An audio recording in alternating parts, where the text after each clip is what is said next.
Мингитау, или подобный тысяче гор.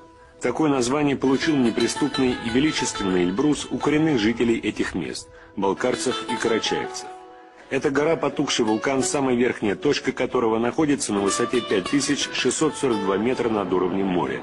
Здесь сосредоточено огромное количество ледников. Снежную шапку Эльбруса называют Малой Антарктидой.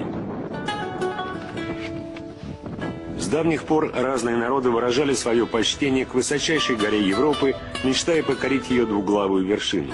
Первые упоминания об Эльбрусе известны с XIV века, со времен похода Амира Тимура на Кавказ. Легенда гласит, что у него была мечта не только покорить народы, но и покорить Эльбрус и совершить там намаз. Историки не располагают данными, удалось ли Тамерлану это сделать или нет.